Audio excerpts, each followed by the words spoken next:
Welcome to the Pub Sports Radio College Basketball Closing Time Show, our first show of 2021.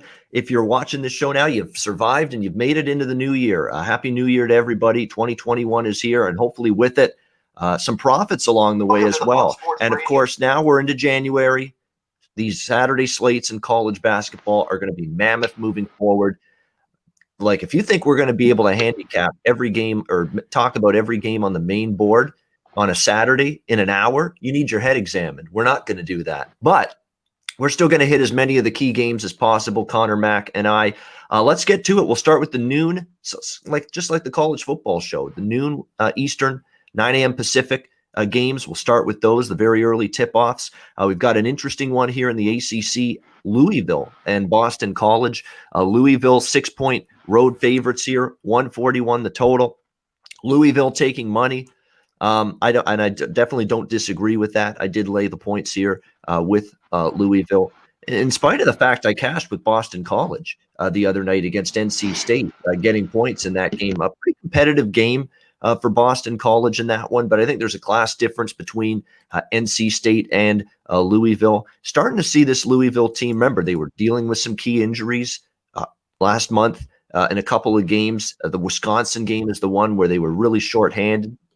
And it looked like it. They didn't play well that game, but Chris Mack's team has managed to get healthier, get more bodies back since then. 2 back-to-back pretty solid wins for them against Pitt and Kentucky after that blowout loss to Wisconsin. I think they're just the better team. They'll take care of business here. The line's getting up there now. I'm even seeing 7 now just as I'm talking here. So a lot of Louisville money coming in, but I do agree with it. I would look to the road team here. Connor, what's your take? I'm with you. I was going to talk about this. I know Boston College has really put on, after a good performance, just kind of a dud, especially at home. They haven't been very good. I'm with you here with Louisville. I think they're turning in their own. But as you said, now to 6, 7, I wouldn't touch it at 7. I like this at 5. 6 is pushing it. Louisville's a better team. I think they can get it done here today. So give me Louisville. I agree with you. All right, we got Missouri, Arkansas. Arkansas 6.5, 7-point favorites, 148 the total. I love Arkansas a lot, and I cashed a ticket with them against Auburn earlier this week. A nice win for them, but I'm actually going to, for the first time this year, I'm going against them here today. I think Missouri now is getting a little bit more respect or too much respect, I think, because of just how ugly the game was for them against Tennessee the other night. And it was ugly. I mean, they got absolutely drilled.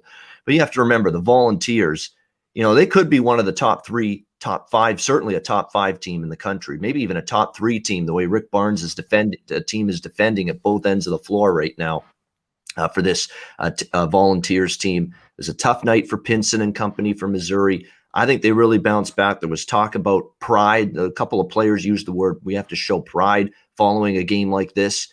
And that tells me the team, I think, is going to be focused as they make this road trip here to Fayetteville to take on the Razorbacks. So I think you're going to get Missouri's A game. And if they do bring it, I think they're good enough to hang within 6.5, 7. Let's not forget, as good as Arkansas is, they have not faced the rigorous schedule this season that Missouri has. Missouri's faced a lot tougher competition. Arkansas, full marks for the start, and they've taken care of business. But even the nice win against Auburn this week, Auburn's down. Auburn's not as good as they've been in years past. I'm going to take the points here with Missouri and Quanzo Martin's team. I think they really, from all indications and from all the quotes I read from a couple of the Missouri players, really want to make amends for just a real ugly, rough night against Tennessee. What's your take, Connor, on this one here, Missouri, Arkansas? I'm with you. I think, hey, kudos to Arkansas. They played really well. But like you said, 12-point win. Like a very young Auburn team. He's kind of restarting all over again. Bruce Pearl, another Auburn. I'm with you. I think it's at 7. I saw 6.5. It's at 7. I'm with you on Missouri. Yeah, they got beat, but the Vols are really good. But Mizzou's schedule's been totally night and day, like you just said, compared to Arkansas. Arkansas was all cupcake. They just beat Auburn. We're talking about they beat Oregon by 8. Wichita State, Liberty. They beat Illinois, 81-78. That 1-point loss to Bradley, and then that to Tennessee. I think there's a little value. I mean, that's 7 points. I'd grab it here. If Arkansas comes there and has a good one here, look out. But this, I think, is their first true test. I think the game slows down a little bit, I'd say. I'd look at the under 148 as well. I'm on Mizzou plus the 6.5, and I like the under more and more. I think it's a little bit high. I think Mizzou will slow down Arkansas's kind of fast-paced tempo. That's the thing. Missouri definitely correlates with under. Kwanzaa doesn't want to run up and down the floor with Eric Musselman here in this Arkansas team. Does not want to do that. Arkansas does. And Arkansas feasts on transition game, forcing turnovers. They play a little full court press at times, and they're going to try to make Missouri turn it over and lead to easy layups and baskets at the other end. So the key for Missouri is protect the basketball. Make sure you're not haphazard with it. And if you do that, you're going to give yourself a chance to execute in the half court. Although I will say I've been impressed with Arkansas's half court defense this year. But again, quality of competition up to this point leaves a lot to be desired. So I think it's a good spot here for Missouri. And now that we're into conference play, I do have to mention that you have to be willing to look at teams off bad performances and not just say, "Oh, what a bad performance! Did you see the way they played the other night? I got to bet against them again here." It doesn't always work that way in college basketball. You got to be careful with that, especially when it's a good team. And I think we've seen enough, Connor, body of work from Missouri, beating Oregon, beating Illinois, that this is a good basketball team. And usually the good basketball teams, when they have a hideous performance like Missouri had against Tennessee, those are the kind of teams that bounce back from those performances, play a lot better the next game. And I think we'll see that here this afternoon from Missouri. Next game is a really good one of the best games of the day, biggest games of the day. Big 12 action, Texas and Kansas, two of the heavyweights, two of the teams that have a real shot to win this conference. We've got Kansas 4.5-point home favorites at Fog Allen, 137.5, 138 the total. I'm on the underdog here and with the Longhorns here. I like what I've seen from this Texas team. Kansas is rolling right now. It's not an easy task to want to go against Kansas either. You know, they had some performances early in the year. Of course, they lost their opener to Gonzaga in just a blowout fashion, but the way Gonzaga's been rolling, there's no shame in that. And they've won every single game since then. Clobbered West Virginia 79-65 a couple of weeks ago. But what's concerning for me is they've had almost 2 full weeks off. It's a lot of time to not play a game here. You could say the same about Texas. They haven't played since Oklahoma State, where they won 77-74. But I'll tell you what, Texas has been pretty well, gotten a lot of good tests as well, playing Indiana, playing Davidson, playing North Carolina, playing Villanova.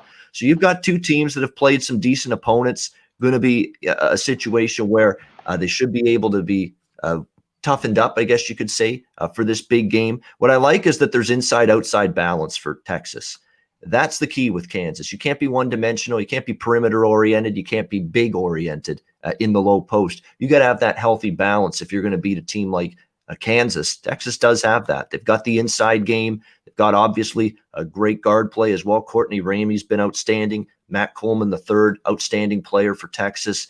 You know, it's not easy to match up with Kansas. We know they're rolling very, very good right now. Marcus Garrett, outstanding. Jalen Wilson and company.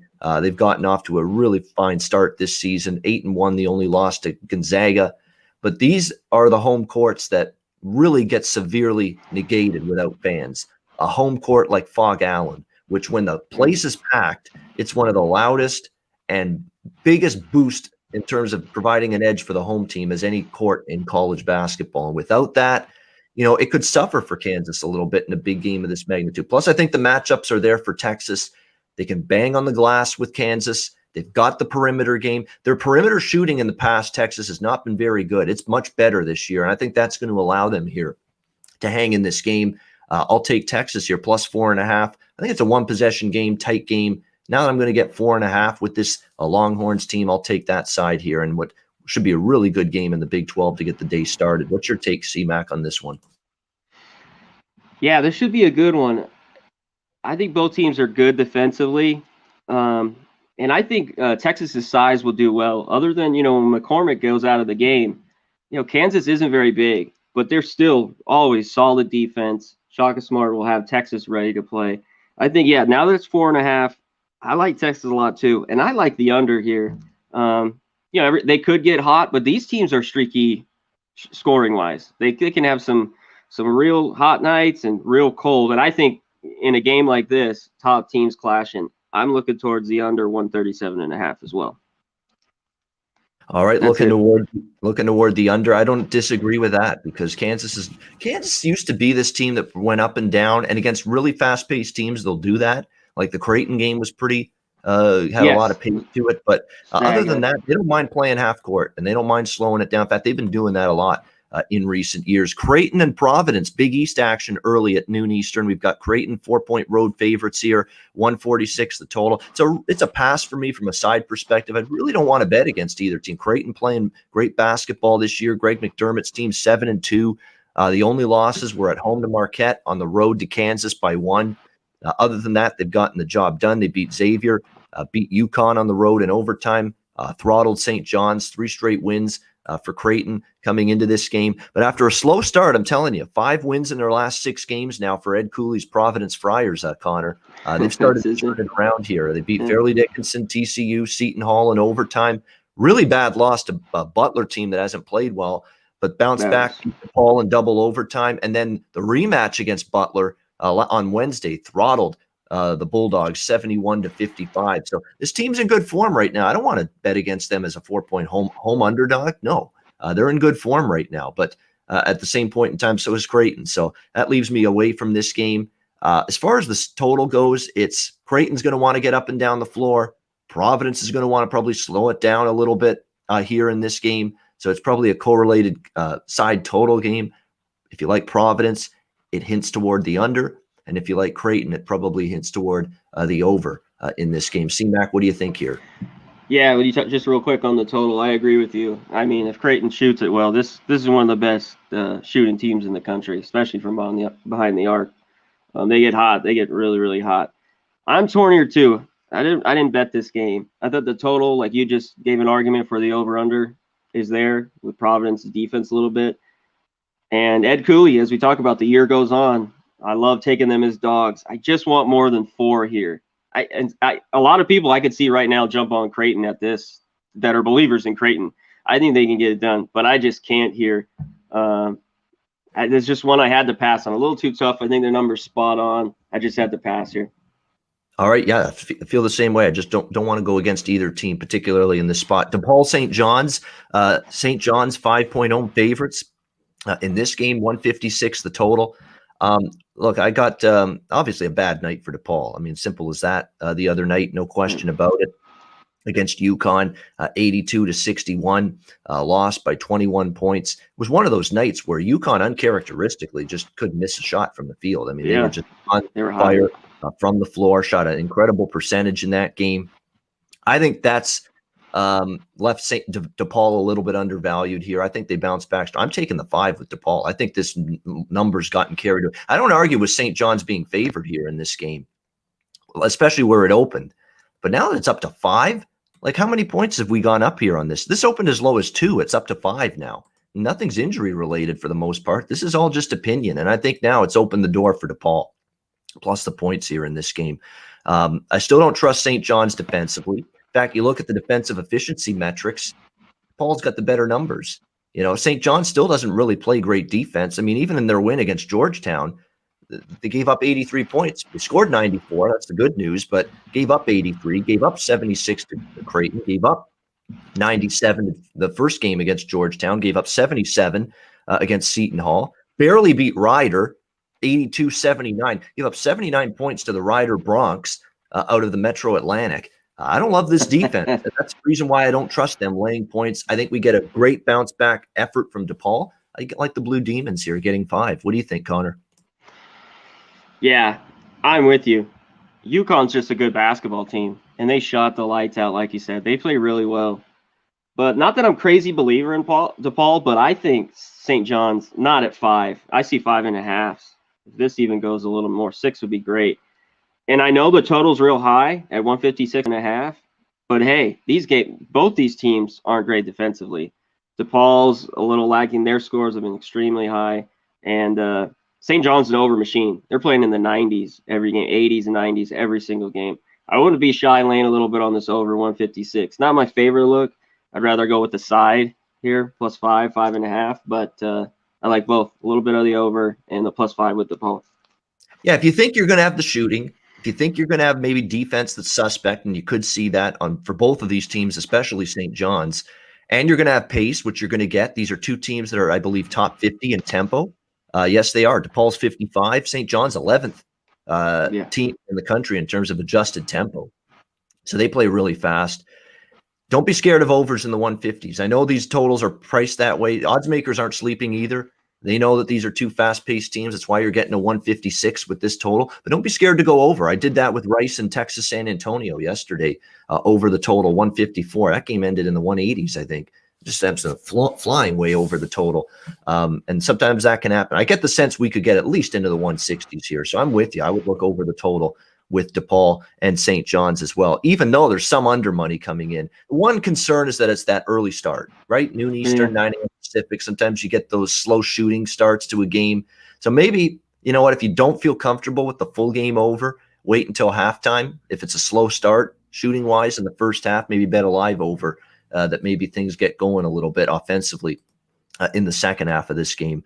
All right, so that's a lot of the early games. Let's move on down the card. Good one here in the Big Ten. This one at 2 p.m. Eastern, Iowa and Rutgers. We've got Iowa 3-point road favorites here, 3.5 in some spots, 158.5 the total. I'm really ticked off that I didn't completely buy out of the Rutgers bet the other night against Purdue, but I hedged off some of it. Like I had a full unit on it. Instead, I only ended up leaving a half unit on the Rutgers side. They still won and covered against Purdue, even with the injuries they had that night. The sudden late absences in that game.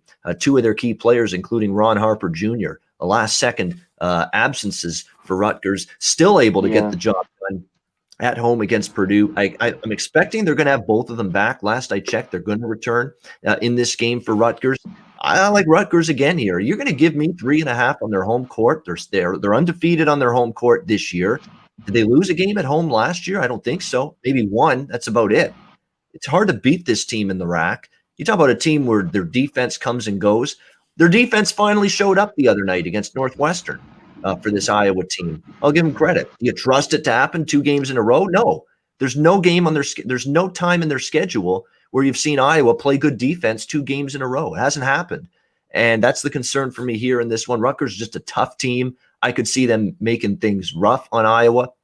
I think Iowa sometimes is, I don't want to use the S word, but I will, a little bit soft at times. Away from that physicality and tenacious defense, the likes of which Rutgers brings almost every single night. I like the Scarlet Knights here as a live home underdog. I honestly wouldn't be shocked to see the outright win, but the 3.5, 3 points I can take with them, just a bonus. What do you think, Connor? Iowa, Rutgers? Yeah, I'm with you. I think Ron Harper Jr. will be back today, like you said. I think they'll be at full strength and hyped for this one. And you're right. Iowa is soft a bit. That's going to, kind of be with them. Fran McCaffrey, that's just how he's been. His defenses aren't very good. Of course, they can score with the best of them. They bounced back the other night at home. I just don't find they're not very good on the road. They can get rattled a little bit. I'm with you. I want to see if I can get a 4. I like the 3.5. And with this one, Rutgers has been an over team. I know we're hitting high here. It's like 158. And you got to think of the conference as we talked about unders. But I'd lean a little bit over. Both these teams are in the 80s every game, just about. Not always Rutgers, but they're there. So I lean a little bit on the over as well. All right, leaning to the over in this one as well. Rutgers is playing faster, no question. This is one of those games I did not touch the total. Usually I'm always on over with Iowa, but I stayed off it. Wouldn't talk you out of it, but I just felt, Rutgers to me might really try to slow it down because this is a team you probably don't want to go super fast against as Iowa. So we'll have to wait and see how that.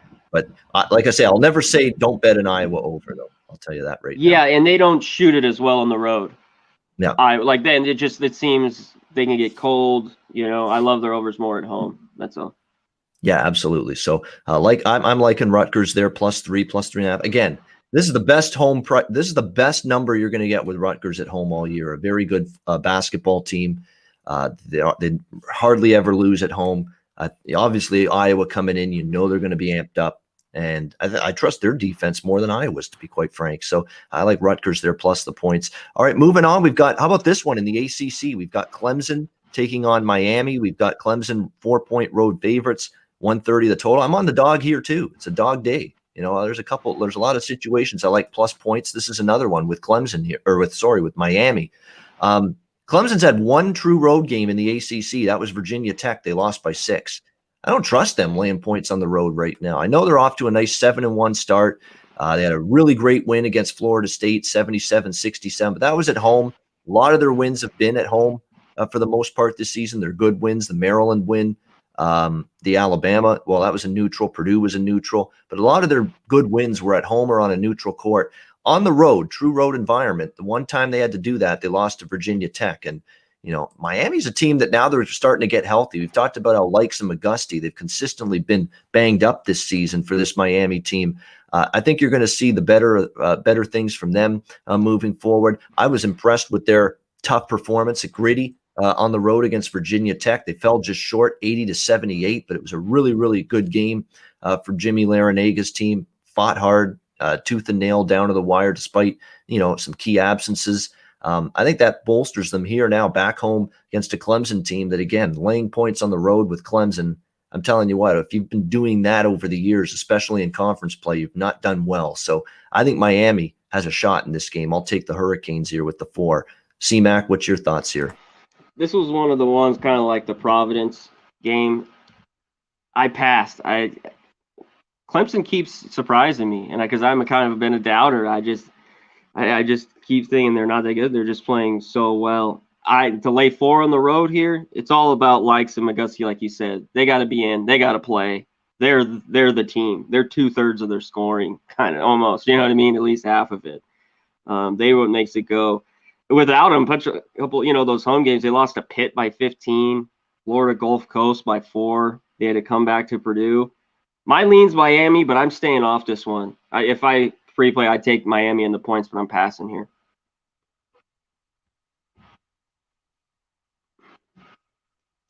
You're on mute, brother. There we go. LSU, Florida. Next up, we've got Florida. 1-point home favorites, 152.5 the total. I cashed the over with Florida Vanderbilt the other night, and it's got me going right back to another over here with Florida today against LSU. If they're going over the total with ease against Vanderbilt, LSU plays even faster. LSU's probably better offensively, worse defensively than Vanderbilt. I think we'll get points here. Mike White showing the propensity that if a team wants to get up and down the court, we'll ride right along with them. That's kind of what's happened with Florida this year. They play a team that plays with pace. They don't mind going along with that. They pick and choose their spots, whether to speed it up, whether to slow it down. They might welcome this kind of pace here against LSU. LSU just defensively. Look, I like Javonte Smart, outstanding player. Mays. This is a good basketball team offensively, but they have their warts defensively. That continues to be the issue and concern I have for LSU moving forward. That's why I don't view LSU as an upper-tier SEC team this year in college basketball. I think they're a mid-tier team. I really do. I think there are teams that look out for Alabama now that they throttled Ole Miss the other night.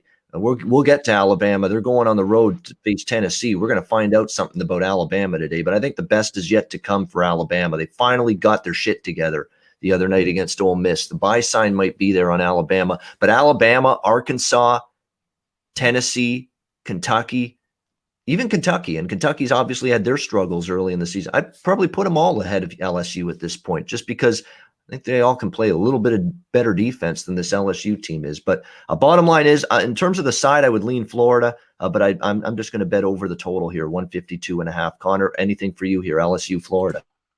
I passed on this one as well. You talked about it. I think they are kind of grouped. They're kind of the same. We'll see with Alabama. I'm still not high on them. We'll see today, even though they had that good win the other night. I think they're kind of similar. LSU, Florida. They score, their defense. I think they're just okay. We don't know too much about them. I think they're just okay SEC teams. Are they really good? Will they really make noise later on here next month or in the next 2 months? I don't know. We'll see. I didn't have anything on the side. I'm with you. I lean a little bit towards the over. Both these teams are in the 80s. It seems like every game. Not a lot of defense on some of these teams in the SEC. So I lean the over 152, but that's pretty high up there. But I'd lean it. Yeah, there's someone in the chat mentioning we have an injury absence for Arkansas. It is, Justin Smith out for Arkansas, says Jake Kaiser. 11.6 points per game, 7.1 rebounds per game. He's been a contributor, no question about it, for the key contributor for this Arkansas team, no question about it. He looks like he's not playing today, so that would explain now why all of a sudden we're seeing Missouri taking a little bit of money now, as I mentioned that in that game coming up later today. All right, moving on down the card here. Let's talk about this. I don't have a bet on it because I don't like either of these teams, and Tulsa keeps just unbelievable win for them against Houston. They get fouled at the buzzer, down by 1.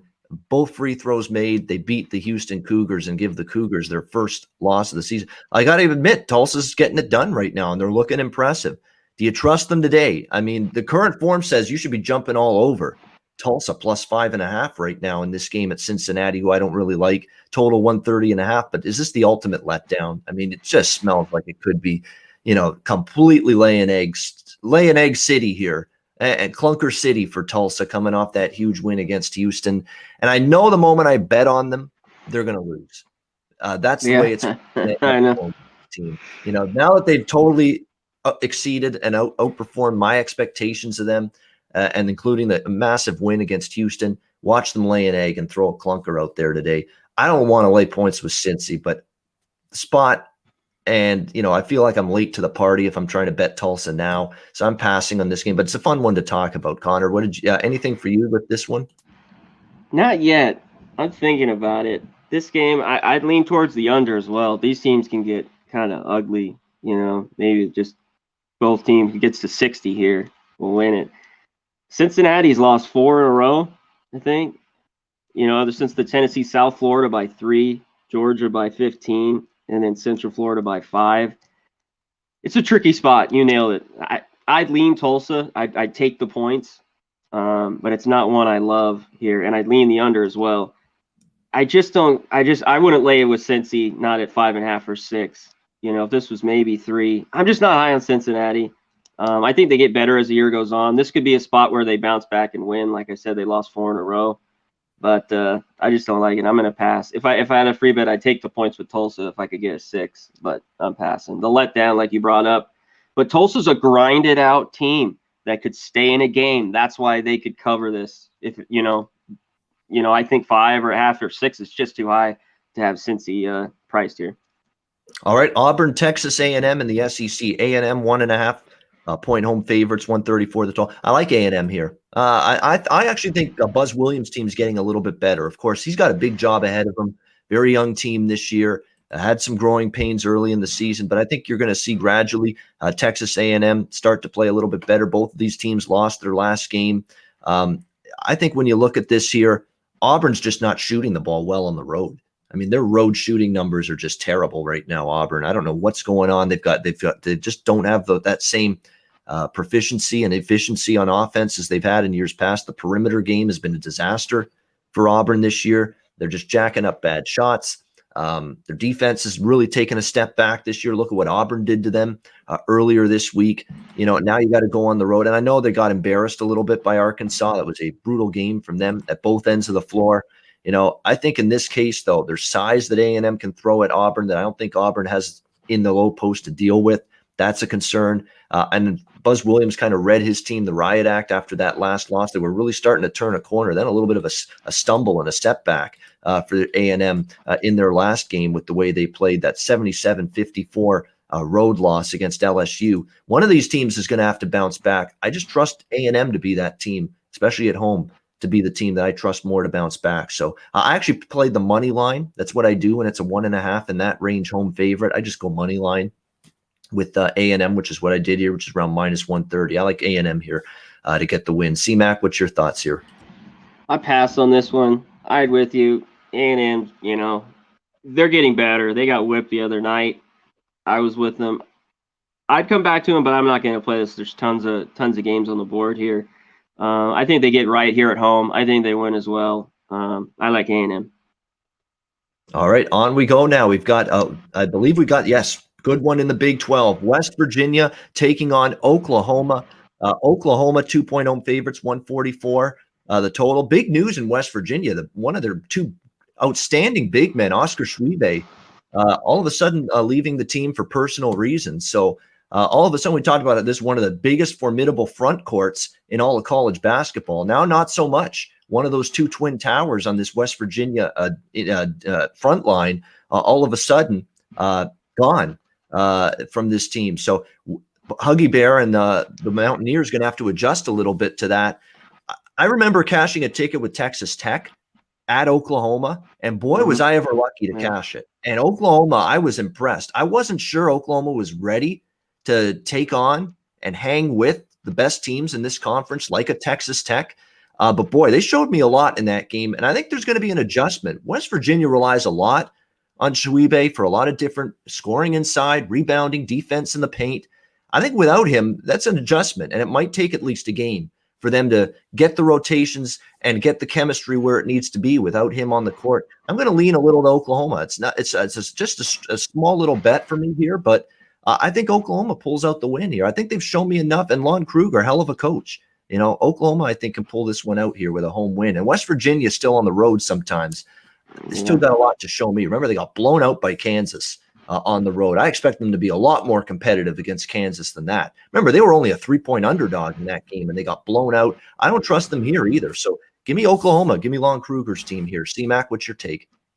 I'm with you. I don't trust them either on the road. Not that they've been a disappointment, but I thought they'd be a little bit better this year. And I think they could struggle a little bit defensively, but in this conference game, I'd lean a little bit over 144.5. I don't love it, but I'm with you that it's just -1. I like what I saw. I was on that game as well, and I pushed. That guy couldn't make the bunny at the last second to go to OT. But Oklahoma can shoot it. They got plenty of playmakers. I like them here. Like you said, West Virginia is not the same as they are at home, but this one should be a dogfight. That's why I just lean a little bit towards the under 144.5. We're getting into conference play. You can see a little low scoring. Yeah, I love the people watching our shows, not just because they're watching us, two guys like us talking about college basketball. We appreciate that. But what I also love is look at the breaking news that someone told us about an Arkansas injury. Now we've got Alex Ramirez talking about the DePaul game has been, and Marshall Hoffman talking about how the DePaul game has been canceled. So looks like that DePaul St. John's game has bit the dust. And guess what, guys? Get ready because COVID-19 is just accelerating in North America right now. I know Canada's got cases going up, but America's got cases going way up right now. And you can see, look at the last few days, number of NFL players that are testing positive, number of college basketball players testing positive. I mean, it's going up at an alarming rate. You're going to see a lot of cancellations, I think, in the next couple of weeks. You know what it is? That post-Christmas surge. Yep. You know, a lot of people didn't stop from gathering together. And you're going to see the uptick in cases coming out of that Christmas holiday season. And as a result, it's going to be a higher amount of positive tests and probably a higher amount of canceled games as well in college basketball moving forward. So DePaul St. John's, another one of those games no longer taking place today. Utah versus USC in the Pac-12. We've got the USC Trojans 5-point favorites, 138.5 the total. I wasn't sure if Utah was ready to hang on the road with UCLA. But boy, did they ever. I mean, down to the wire. And I said this, and I didn't listen to my advice. And I hate when I do that. I hate that. I said Utah is a road dog or is getting points as a dog in this conference. I said it weeks ago with you, Connor, on this show. Larry Kraskowiak's team, they're going to be a good team to bet catching points. And sure enough, I didn't listen to my own advice the other night against UCLA. So I'm going to come – I'm hoping I'm not a day late, a dollar short here. But I'm going to come back here with Utah plus the points against USC. Tough loss, maybe a little hangover. But again, these back-to-back road games, when you play Utah at UCLA, Utah at USC, people say, oh, back-to-back road games, 2 road games in 3 days. It's the same city. You're probably staying in the same hotel. Oh, yeah. You're having a bus to the game. Like, it's not strenuous travel or taxing this kind of road spot. So I think Utah shows up today. And USC obviously is – looking like they're a pretty good basketball team this year under Andy Enfield, playing well. Impressive game for them the other day against Colorado, no question about that. Extremely impressive, in fact. But off that win, they played almost a perfect, flawless game. I don't see them playing that well. Utah, feisty team. A Utah team that's actually playing better offensively this year than a lot of people expected as well. I think that can keep them in this game. I'll lean to Utah here, +5. What's your thoughts, Connor? Yeah, if this goes lower, I'll be on SC. I think they bounced back. They struggled a little bit the other night against Colorado. But I think they're a good team. I like Utah, like I said, at home. I thought that was too many points the other night at UCLA, that it was 7, and that's why I stayed off the game. But I was kicking myself a little bit too. But I kept, like you did, I was worried about they're just so different. They're such a good home team than they are on the road that this one's tough. If I can get under 5, I think I might go with SC. And it's nothing against Utah. I like to pick the spots with them. I don't know about here. I think Southern Cal comes out here fired up and wants to win this one. Yeah, exactly. I think I've slipped to the tongue there. They lost to Colorado. They didn't beat Colorado the other night. And yeah, off that 10-point loss to Colorado, yes, they will be probably looking to bounce back. So it is a bounce back spot for USC. But boy, if Utah plays anything, it should be a good one though. The other night, I think they got a shot there to cover that number. Oklahoma State, Texas Tech. Texas Tech 8-point favorites, 134.5 the total. I don't want to go against Texas Tech, but if you like Oklahoma State, I can see why.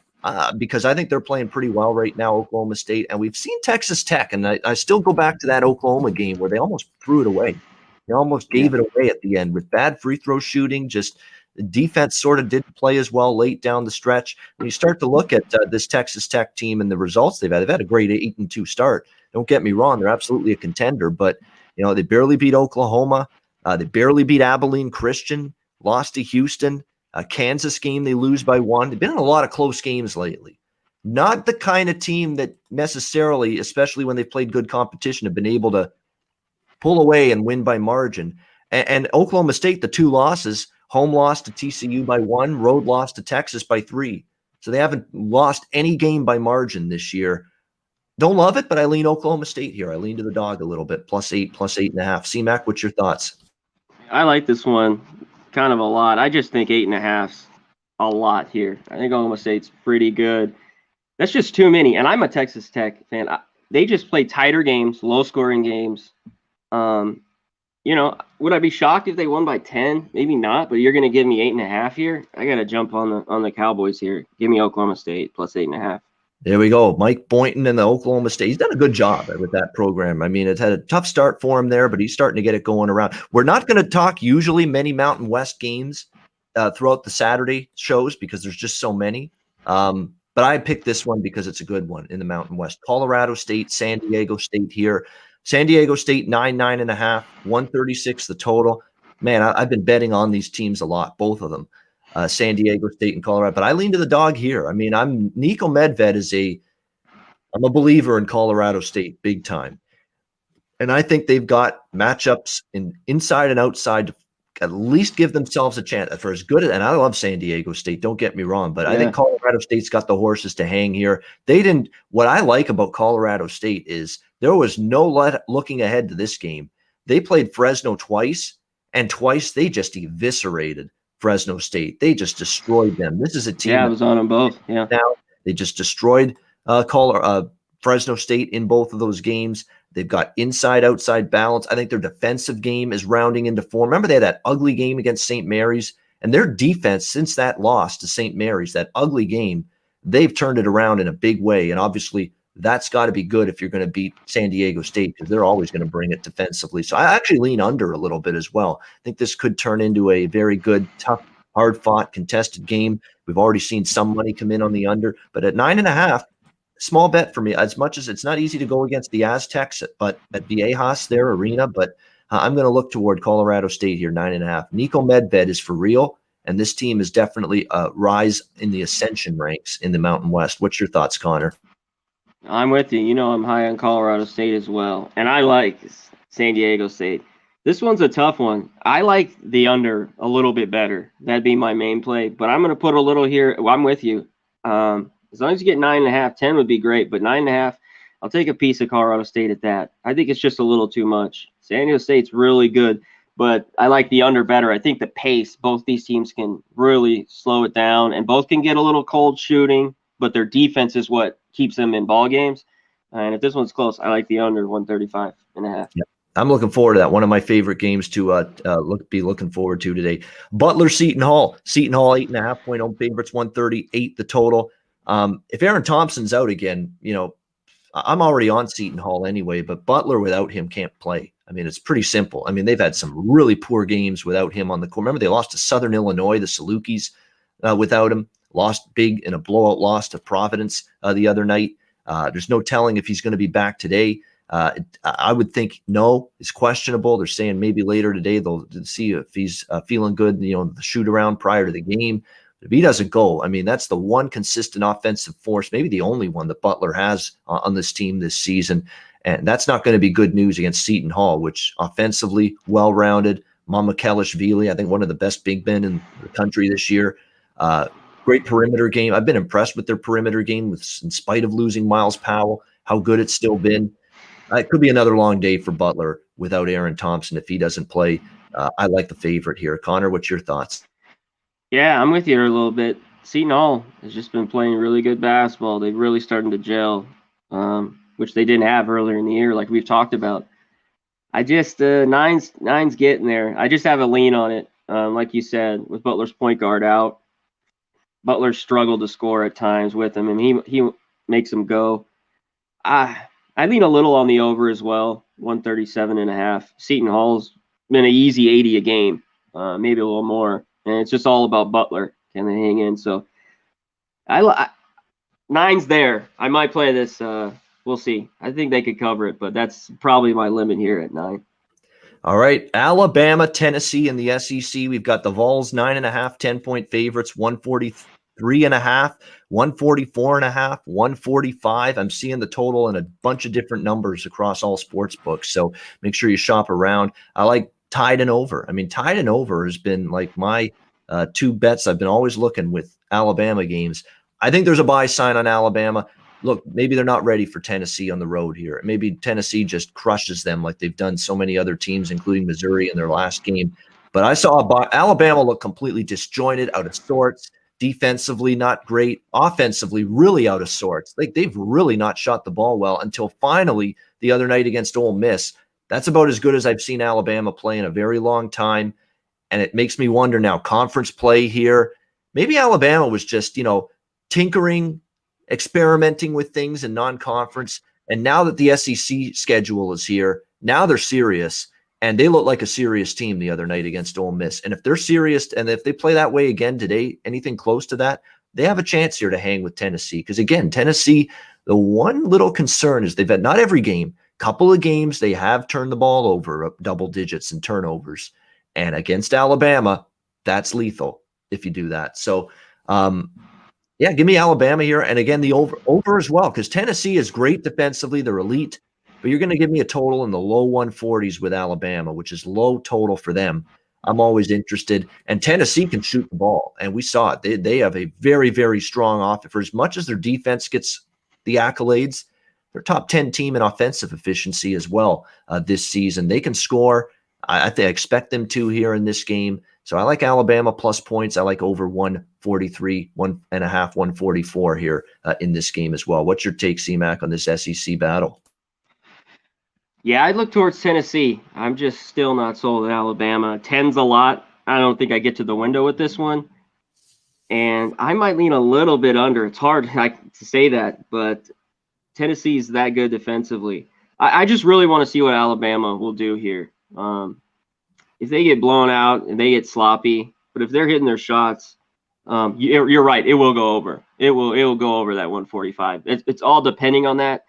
So that just that question mark, I'm going to stay off this one, especially that it's at 10. But I'd lean Tennessee. All right, next up, we've got Purdue and Illinois in the Big Ten.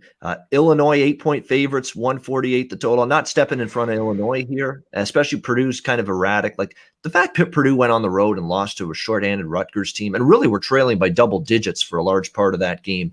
I don't trust them here against Illinois, but it's a lot of points to be laying with Illinois as well. So it's a clear pass for me. Really nothing on this game for me. Connor, what's your thoughts? It was a pass for me too. I didn't like it at all. Too many, so I just passed. It was one of my automatic. Automatic pass. Yeah, I mean, like I say, Illinois is just one of those teams, especially in conference play. There's not going to be a shit ton of value to bet on them. Everybody knows they're good. Everybody knows they're one of the best teams in the conference. And so, if anything, I'd look for spots to maybe go against them, but this ain't it. I just don't trust Purdue. Purdue it's might them or nothing. You're right. It's Illinois or nothing. Purdue's not very good on the road. Yeah, I don't trust them. No question about. Breaking news: Tom Herman relieved of head coaching duties at Texas. Wow, thought that everyone was talking about how he was going to stay on, and now all of a sudden he's gone. So there you go. Breaking news right there. Tom Herman, he gone from the Texas Longhorns. So now they can pursue Urban Meyer after all, which has been the rumblings and the rumor mill for months down there in Texas. He tries to keep his job by winning the bowl game by kicking some team's ass at at the end of the year. That didn't work this year. Yeah, I expected him to be fired for most of the season, but then I heard some things a couple of weeks ago, like, I think they might be keeping him, or they've changed their mind, or something, or the guy they wanted is no longer available, so we're going to stick with Herman. But apparently not. He has just been relieved of his duties as head coach of the Texas Longhorns. All right, next up we've got Kentucky and Mississippi State. Kentucky favored on the road. Are you kidding? 132 the total. I don't trust Kentucky laying points on the road. Are you kidding? No way. Now I know they're starting to play a little bit better, a little bit more competitive. I thought the Louisville game, even though they fell just short, much better out of Kentucky. You can tell little glimmers of a sign that they're rounding their game into a little bit better form. And Coach Calipari is probably going to have this very young Kentucky group peaking in February and into March. I don't know if that's enough for them to make significant noise, but they'll be playing better February, March than maybe they did in November, December, and maybe better than they are now. I still don't trust them, though. They've got to win the game now on the road. And Mississippi State's a solid basketball. They just took apart Georgia the other night on the road. Really impressive win. No look ahead to Kentucky here. I like Mississippi State, and I think, again, they've got inside presence to frustrate Kentucky, make them take outside shots, and this is not the greatest perimeter shooting Kentucky team, not even close. Mississippi State for me, plus points. If they win the game, it's no surprise to me. Connor, what's your thoughts here? I think you're right. I think Kentucky's getting a little bit better, but what's keeping me probably from betting this game, I think Kentucky gets a win. I mean, what have they lost? 7 in a row? Very competitive in most of them. 3-point loss to Kansas, 1-point loss to Notre Dame, 12 to North Carolina, and 3 to Louisville. They played that game really well. They covered that. I think it was 4.5. They need to learn how to win, especially on the road. I think they played well. I lean with Kentucky. I just don't love it. I think, like you said, I think they keep on getting better as the year goes on. And you nailed it. They're not a good shooting team. They're very good defensively. And this total's at 132. A small play on Kentucky maybe, but they just haven't been able to learn to win on the road, so I'm probably going to pass. But I lean with the Wildcats. Yeah, they're getting there. They're making strides. If they made enough strides to get a road win in Starkville today, we're going to find out. By the way, Steve Sarkisian has been named the head coach at Texas, so he's going to be the replacement. Wow. Nick Saban's OC at Alabama. I don't know. He has done a great job as OC, no question, at Alabama. Outstanding. But remember when he was head coach at Washington there? Didn't work out well. It was a complete flop there as a head coach. Some guys are just better suited as OCs, not head coaches. And again, Texas has this diluted idea and notion, the boosters, the AD, everybody that makes these decisions, that they should be in the playoff every year, that they should be a national championship contender every year. They're not. Okay? Don't recruit that well. They are in a conference where you could make a damn good case that there are 3 teams in that conference right now, in their conference alone. Never mind the SEC teams. Never mind Alabama, Clemson, all Ohio State, all the other teams from the bigger conferences. There are 3 teams in their very own Big 12 conference right now that recruit better and have better teams year in and year out than Texas lately the last few years. Oklahoma State, and now we can throw Iowa State into that mix. Yeah. Iowa State is having a better year than Texas. That's the thing. And unfortunately, just like with Herman, Sarkisian is going to be judged on whether he gets them into the playoff and wins the national title. Yeah. And anything less than that, they're going to kick his ass to the curb too, just like they did Herman. That's the problem. The expectation and the bar is way too high at Texas. It shouldn't be that high because you're not at that level, period. They're not. They won a national championship with Vince Young. Yeah, they won one in like the 70s but I mean, they're good. Like you said, they're not Alabama or Ohio State or Clemson where it's year in and year out, these teams. If they win one every 15 years and have a great year, 20 years, that's good. But yeah, the expectations, they got all that money though in Austin. You know, I mean, they're loaded. I mean, they got their own network, all that stuff. But yeah, expectations are sky high there. All right, Sure. we'll do 3 more games of breakdown. Then we'll do our games that we like on the card other than the games we talked about. And then we'll do college football, and then we'll do best bets, and then we'll wrap. So there we go. Michigan State, Nebraska. We've got Michigan State 8-point favorites on the road, 152 the total in this one.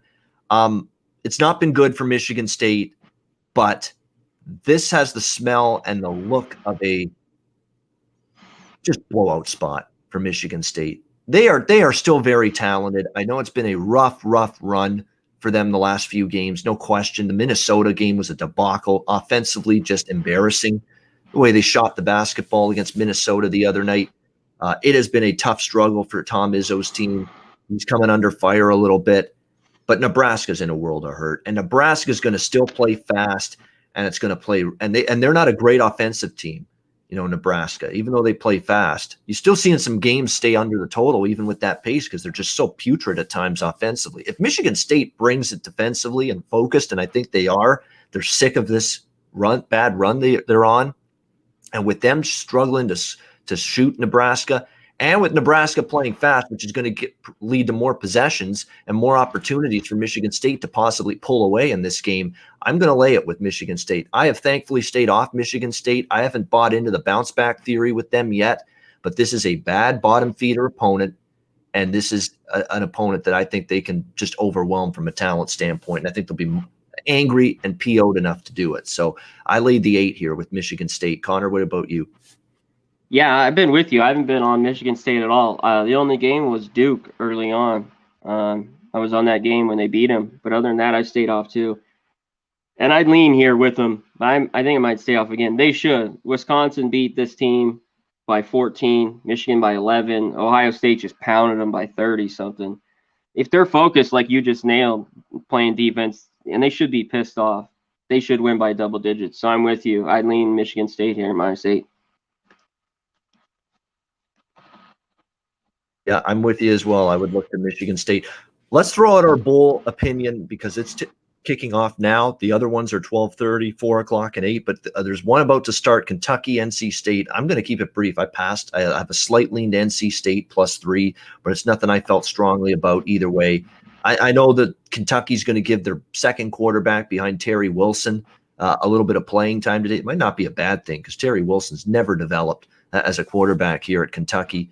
You're going to have Bailey Hockman for NC State on the other side, who continues to be the starter there after Devin Leary got hurt during the season. I would just lean a little bit to NC State. Not strong, just simply I don't trust Kentucky as chalk. That's all there is to it. What's your thoughts there? Gator Bowl, Connor, Kentucky, NC State. This one's kind of ugly. Kentucky has no offense. Not that I've liked, but I've seen NC State. I'm going to go with the ACC. I like NC State here. It's 2.5. I don't think it's at 3. I haven't looked at the line here in the last hour. But I'd roll with the Wolfpack and even money line. I think they're better. I think they can. I think this game, is very close. I don't trust their offense. I want the team that can score a little bit, and I think that's the Wolfpack. I think they can win here. Yeah, like I say, that would be the side. I don't love it, but I would lean in that direction. All right, back to college basketball, and then we'll do the rest of the bowls after that. Colorado, UCLA. UCLA 2.0 favorites, 137.5 total in this one. Colorado, obviously, when you look at the way they played against USC, extremely impressive in that one. Can they keep it up here against UCLA? I mean, should be a good game. I don't really want to go against UCLA, especially only laying 2.5. I guess I'd lean a little to UCLA, but Colorado, a pretty damn good win the other night against USC. Should be a close game. Remember, UCLA struggled to pull away from Utah, and now you got an even better team coming in here to Pauley Pavilion. So lean UCLA, but it's going to be a pass. I'm just game I'd rather watch than bet. What do you think, Connor, here at Colorado, UCLA? Yeah, I think I'm going to pass here too. I lean UCLA a little bit. Colorado had a big win, and that was good for them because they kind of got ran out a little bit in the second half against Arizona, and they have not been able to win on the road, these last few years, and they've kind of fallen apart once conference plays hit the last few years, Colorado. So And I like Colorado a lot. I don't know about the spot. I'd be on UCLA here or nothing. If you could get my 1.5, or I see a 2, I'd be with UCLA here. Yeah, I mean, it's Colorado's been excellent. I think they've overachieved, to be honest, and that's why I'm not betting them. But hey, they'll prove to me if they hang and win in this game. Even they'll prove to me that it's a team that can win the Pac-12. I think if they can win this game tonight, clearly they'll put that on display if they can get it done. A couple more. I'll throw these three out actually simultaneously, and then we'll get to the rest of the bets that we like on this college basketball board. San Fran, Gonzaga, Stanford, Oregon, Notre Dame, North Carolina. We'll wrap up with those three games. San Fran, Gonzaga. I can already tell you I'm on the over here with this one. It's going to be pretty high scoring. San Francisco plays fast, and you can argue they maybe shouldn't do that against Gonzaga, who can just execute 10 times better, 10 times the amount of talent than San Francisco. Not 10 times, but a good amount of talent better than San Francisco to be able to do that. That they should slow it down a bit, but that's not San Francisco's style. That's not their way. That game, I think, gets up and over the total. It's a lot to lay with Gonzaga. It's been a weird series history between these WCC teams. San Francisco has hung tough with Gonzaga in some games, and then there are other games they've been completely steamrolled by Gonzaga. Yes. So it's really hit or miss. I don't want to touch the side. I'll just go over the total on that one. Stanford, Oregon, I'll tell you what, I really like Oregon as a team and Altman as a coach. I lean a little to Stanford, though, because I think getting that many points with them is intriguing. They faced a pretty tough slate early in the season, tested for this game. I think they could give Oregon a game there, so I'd lean a little to Stanford plus the points. And then Notre Dame, North Carolina, a lot of points to be laying with North Carolina, but I think for them, when you look at it, they're better than Notre Dame. Notre Dame, of course, I cashed a best bet on this show the other day with Virginia. Against Notre Dame. Just don't like this Notre Dame team much this year. They really scuffle offensively. I lean a little to UNC, but the number is pretty pricey, -10. So for me, it would be a lean to Stanford, and I will be betting over the total 161 in that San Fran Gonzaga game. What's your take, Connor, on those? Real quick, yeah, San Francisco, they've had that weird thing, kind of like St. Mary's. They either get blown out. Every once in a while, they play this really close, tight game with Gonzaga. One of these teams. They always have to have at least one scare. And I don't know, this Gonzaga. I'm sure they will, but this team's been the best Gonzaga team I've ever seen so far in the last 10 years or so. Nothing there, really. San Francisco's been so up and down. Can't trust them. So I'm pass on that one. I'm with you. You like Stanford, right? I'd take the 5.5 with Stanford. I do. I do like Stanford. Yeah. Oscar Silva, I think he could be a little bit of a matchup issue down low. Against this Oregon team. I don't know if their front court's as great as it's been in the past. Zaire Williams, we know the freshman, how good he is and how good he's probably going to be. Dejon Davis. I really like Stanford. Look, I like Oregon too. I mean, Oregon's got experience. LJ Figueroa, Eugene Omoruyi, Chris Duarte, the senior. I mean, really good basketball. Yeah. And they've been on a roll since that loss they had in the first game of the season. But Stanford is going to be a good challenge for them. And Stanford's faced their own tough slate, to begin the season. They played North Carolina, Alabama, and Indiana, played Arizona, beat Arizona. And look at how good Arizona's played lately. They beat Arizona 78-75. I think we have a close game. Like I say, I don't bet against Oregon very often. I like them. Yeah. Altman's one of my favorite coaches in college basketball now, probably ever. Like, he's that good. What he's done has been outstanding here at Oregon. He's made them a legitimate program in basketball for the last several years. But for me, it would be Stanford plus the points. I think that they match up well. And I think that's just too many points. And then what I think will be a very, very tight game. Lastly, yeah, I just take the 10.5 from Notre Dame. I don't think they're that great, but give me 10.5. I think they can keep it a little bit close with North Carolina. All right, so a lean to Notre Dame. All right, Connor, the floor is yours. Any other game we didn't talk about from the main board or anything from the added board, the extra board that you're looking at today? No, but I'll send some out. Take a look. We got a lot of games that were played yesterday that are playing right back today. So take a look at those really closely. We have so many here today. I was looking at this one, this North Texas Loyola. Should be a close one. I love Loyola.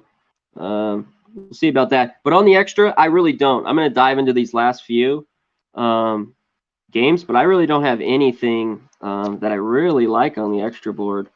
today. What about you? There are a couple. I will mention them right now. Go The ahead. added in terms of the main card. What else do I like? I like Wyoming a little bit against. I don't understand why the money's coming in on Fresno. Fresno stinks. They're terrible. They're bad. And Wyoming, I know, has been a Wyoming's. rebuilding job, but give me Jeff Linder. Guy can coach. Plus 2 points at Fresno. Fresno's home court doesn't mean a damn thing. Wyoming. I agree with you. I like Wyoming Yeah. there +2 in that game. Marshall is going to bounce back today against Louisiana Tech. It's the second of back-to-back games. Marshall bit me yesterday. I took them Me against too. Louisiana Tech. I think they win today. I don't think they're going to lose 2 in a row to Louisiana Tech.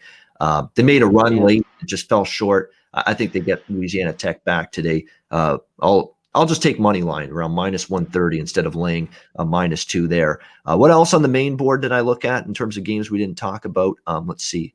I'm tempted to bet Ryder again because Fairfield's that bad, but I'm going to pass because I bet Ryder yesterday against Fairfield's awful. I mean, they were one of the worst offensive teams in the country. They have to be. They can't shoot straight.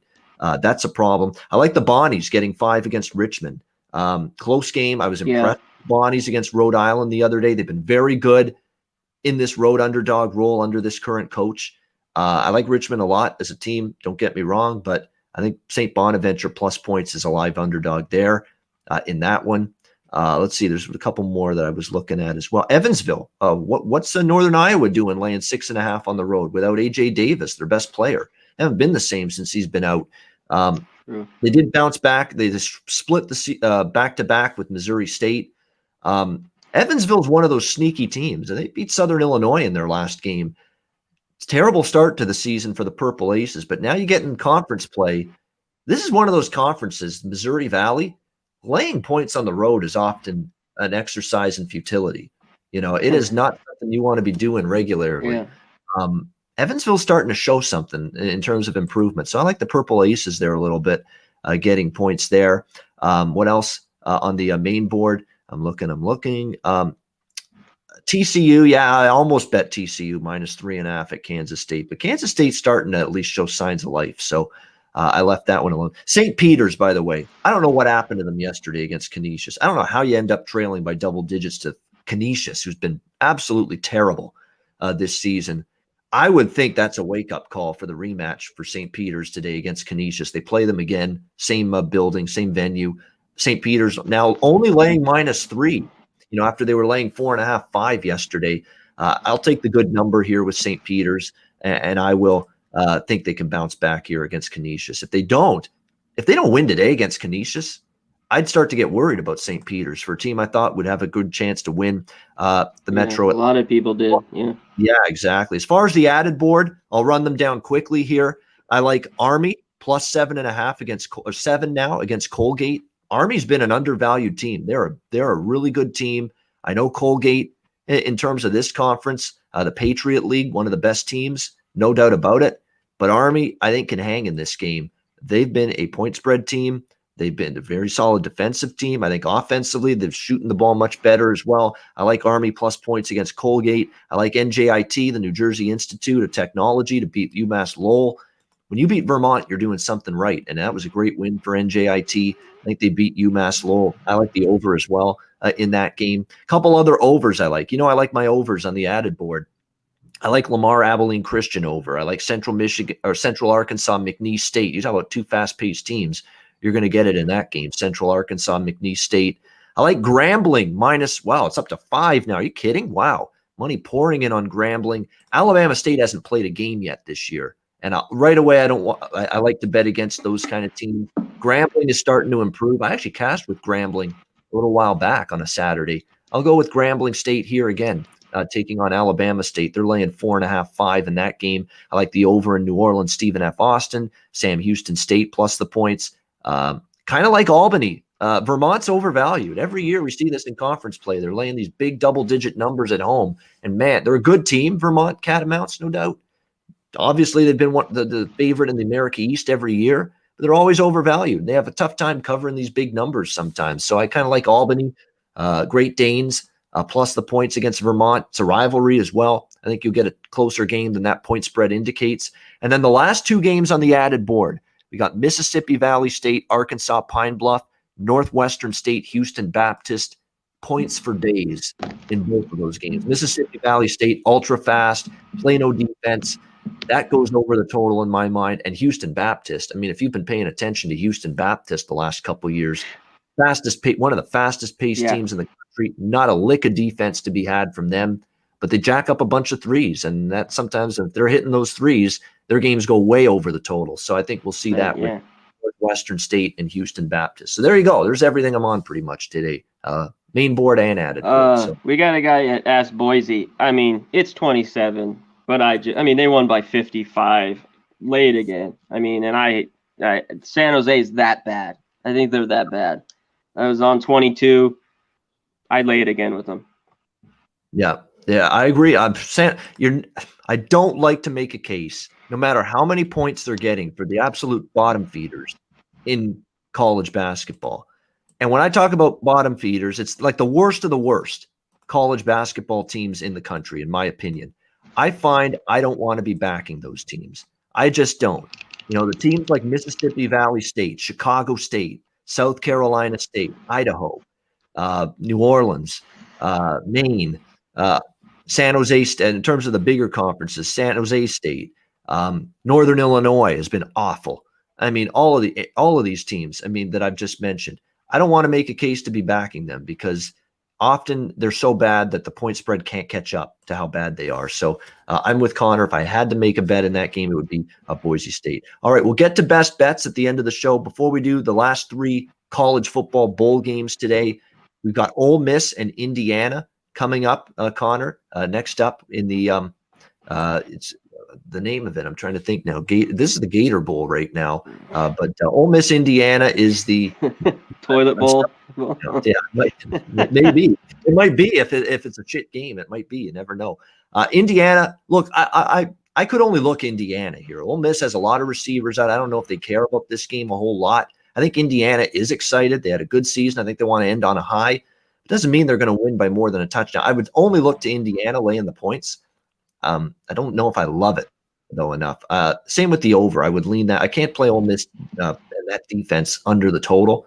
But what do you get from them offensively in that game is the question. So lean Indiana, lean over for me. Connor, how about you in that one? I'm on Ole Miss here. Wow, dropped a lot. I knew it'd move before game time. Got a bunch of 7.5s and 8s. I'm on Ole Miss. Could have got 9.5 and 10 last night. I'd lean the over too. Mississippi just score. I think they just stay in this one, even as good as Indiana can be. And Indiana will score. Tuttle, I didn't think he looked that great, but they were playing Wisconsin. So I'd lean a little bit the over, but I'm on give me the 9.5 with Ole Miss. All right, liking Ole Miss. This is the next bowl game is my favorite bet of the day. If I had a best bet in the bowls, this is it. I laid it with Iowa State against Oregon. It's up to 5.5, 6 here, 58. Big 12. We got to start talking about the Big 12. What a job they've done here in bowl season. They've been outstanding. As you know, their bowl teams have gotten the job done so far here in the bowl season. What's the Big 12 now? 3-0 straight up, 3-0 against the spread. Texas won and covered. Oklahoma won and covered. Oklahoma State won and covered. It's been a good bowl season for the Big 12. Well, West Virginia fell short. West Virginia is the one team that fell short. They actually won, but they didn't cover against Army. So there's the one non-point spread cover for the Big 12 here in bowl season so far. The conference is playing well. You talk about teams that are excited for their bowl game. When does Iowa State ever get a New Year's Six bowl game and won with the history and the tradition of the Fiesta Bowl? That's just not something you see. You don't see Iowa State in a Rose Bowl or an Orange Bowl or a Sugar Bowl or a Fiesta Bowl very often. The big bowl games, the granddaddy of bowl games. They're in one today. I think they want to make a statement. This football program is on the rise. It's legit now in the Big 12. I think Matt Campbell does as well. I know Brock Purdy didn't have his best game against Oklahoma, but I think we can tip our cap a little bit to Oklahoma's defense, which played a lot better down the stretch. I don't trust Oregon here. I think in the trenches they can get manhandled. There actually is a little bit of a size advantage with the O-line of Iowa State over this undersized Oregon defense. I think that can show up. Breece Hall should be able to run the football very well in this game, open things up for Purdy throwing the ball as well. Not that Oregon's not into the game, but I think Iowa State really wants to put a good foot forward here with this rare opportunity to play in a bowl game of this magnitude. So I laid the points with the Cyclones here, Iowa State, to get the win and cover. What's your thoughts, Connor? Oh, real quick, I'll answer Razor's question. Yeah, he said he liked Oklahoma today. We liked it too. Yeah, the line did move, +1 to now 1.5. But we both like Oklahoma a little bit in that college basketball game. But in this one, I liked Iowa State when it was earlier on at 3.5. Now it's up to 6.5. Now down it's 5.5 across the board right now. That's just a lean, but I'm on the under here. Iowa State, I like them. Their defense, instead of taking a chance with laying that, I think their defense comes to play today and they win. That I like this under here, under 58. And I lean Iowa, but now that it's just been bouncing, it was over a field goal. It got 6.5. I'd look at Oregon. I just didn't love that side, but I like the under here. All right, liking the under with Oregon, Iowa State in the Fiesta Bowl. And we wrap it up with the Orange Bowl tonight. Texas A&M, North Carolina.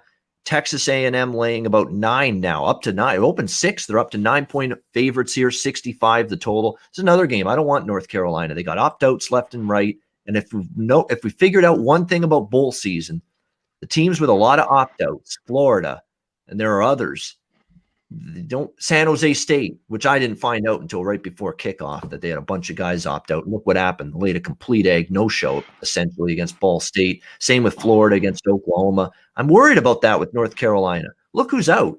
One of their best receivers, their all-world running back, Michael Carter, who's been outstanding. Oh, and their best player on defense, the linebacker, Chaz Surratt. They're all not playing today for this North Carolina team. That worries me. I don't know. I still think A&M's a good play here, even at -9. The one worry is how excited are they after being so close to getting to the playoffs and not getting in? Is there a hangover? I don't think so. We were worried about that with Cincinnati yesterday. We didn't see it. They were fired up for that game. I think Texas A&M will be fired up too. And if they are, they could win this game, I think, by double digits because the difference in the defense of these two teams, especially with Surratt now out of action, Carolina, it's not even close. I mean, A&M's defense is at least good, if not very good. North Carolina's isn't. And I think that might show up here today against Kellen Mond and the Aggies. So I would only look to the favorite here. What's your thoughts, Connor? I'm with you. North Carolina hasn't played anybody good. Notre Dame, and look what happened. Notre Dame, with him gone, being out, and then on offense, Howell hasn't been that good. The receivers dropped the ball. Both their running backs are out. And I don't like Mund, but I got to roll. I don't like it that it's at 9. I liked it a lot at 7, 7.5. It's really getting seamed up there. But I'd still, only way to look is the A&M, just because I think their defense is what shuts down, Carolina. So, and I think they score enough on North Carolina's defense. And I like the under because of A&M's defense. We're seeing, they might not want to play for anything. I don't know. I don't buy it too much. I lean the under 65.5 as well in that one. I think it's dropped a little bit, the total, but I think a lot of people, as the day goes on, think this one's going to go way over because of it. But I think it could be sneaky under here. Yeah, I would not argue with that because, again, A&M's kind of like the Alabama-Notre Dame game. I mean, Alabama's quick strike and fast pace, but Notre Dame really slowed that sucker down. I mean, they were taking that play clock all the way down to 0 every snap. A&M's a lot like that. Mm-hmm. They take that ball right down to 0 on the play clock before they snap the next play. And that matters when you're talking about a total in the mid-60s, very much like in the same range where that Alabama total was yesterday in the playoff semifinal game. So something to keep in mind there. All right, that's pretty good. We've been on the air for about just a little over an hour. It's not like it's been a super long show compared to what it normally is on a Saturday morning with us. And we packed in tons of college basketball, every bowl game. We've done a pretty good job from a pace standpoint. So great job, Connor. Thanks to everyone in the chat for tuning in. We'll wrap it up with best bet. I'm going to start with mine because I know for a fact you won't be on this as a best bet. It's from the added board. I haven't done the added board best bet yet, but I like this one. Give me Army +7 at Colgate. Really like that one. Army's really good. Remember how they played Florida and beat Florida? Did they beat Florida or are they close with Florida? I remember that game early in the season with that Army team, and they absolutely stunned Florida in that game and played extremely well. And it's a really, really good Army basketball team this year. I really think so. And Colgate obviously gets the respect in the betting markets because they've been one of the top teams in this conference, Patriot League, last couple of years. But Army's damn good. Army's the undervalued side here. I think they match up well. It's a close game. I'll take the 7 with Army. Let's go Army plus 7 against Colgate for my best bet today for college basketball. What do you? I'm going to look into that one deeper. As I said, I'm going to look into the rest of the added board. I didn't this morning because we were so much going on. Yeah, they beat Buffalo by 4. They lost by 7 to Florida, and then they lost. South. They were right in that game. That's what I mean. They only lost by 7. Yep. I know Colgate, but I think there's a lot of value there. I might be on that too. I'm going to take a look at it when we get off. I'm going with Oklahoma State. I like this one from the beginning. We talked about it. I just think it's too many points. I think they can score a little bit. And I like Texas Tech. I just think it's too many points. So give me Oklahoma State plus 8.5. And let me hit the sponsors real quick. If you need a book, everyone needs another book. You got to have a couple, get the best lines. Go to mybookie.ag, hit promo code PubSports. If you use your debit or credit, you get 50% off. And if you use Bitcoin, you get 100% off. So you put $1,000, you get $1,000. Go to mybookie.ag, hit promo code PubSports. And you want to bulk up this winter now? Check out bulksupplements.com. Enter promo code PubSports, get 10% off your order. Instead of getting jacked, we had this for the fall. It's for the winter, baby. For the new year, the resolution. Get all these pills, get up the gym, all that good shit. And our last, I'll hit this one up because Wolf Spreads are good ones. We got our last week of NFL. Head there, download the app, Wolf Spreads. It's super fun. You get 2K, kind of like funny money. And we're all in a group every week. There's tons of us. You can pick one game. You can pick a bunch of games. Underdogs, do whatever you want. Whoever wins first place, I got to give a shout out to Big Show. I think he said he won it for the 3rd time this year. You get a bunch of PSR merch, sweatshirts, hats, all that good stuff. So check that out. And yeah, let's get it. Let's make some money today. Last 2 days have been just need a good one. That's it. Absolutely. Let's keep it going. Absolutely. See if we can get some profits on this Saturday. Oklahoma State plus 8.5 against Texas Tech for Connor with his best bet, and mine's Army plus 7 against Colgate.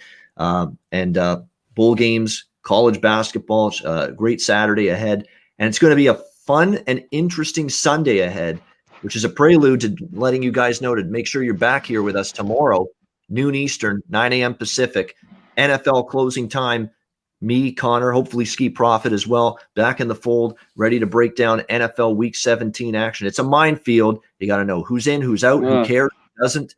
That's what it's all about in Week 17. This is not about matchup handicapping. This is not about, I want to take this good run offense against a bad run defense. That's got nothing to do with handicapping Week 17. It's all about who's in, who's out, who cares, who doesn't, what coaches are saying about their plan. That's what you want to focus on in Week 17. That's where you make your money. That's where you find the good spots. And we'll help point you in the right direction with NFL Week 17 tomorrow, noon Eastern, 9 a.m. Pacific, right here on the Pub Sports Radio YouTube channel. So make sure you join us for that. For Connor Mack, I'm Ian Cameron. Thanks for watching, everybody. Have a great Saturday. Enjoy the games and good luck. We'll see you again tomorrow, Sunday, noon Eastern, 9 a.m. Pacific, for the NFL Closing Time Show right here on Pub Sports Radio. Good luck, everybody. Have a great day.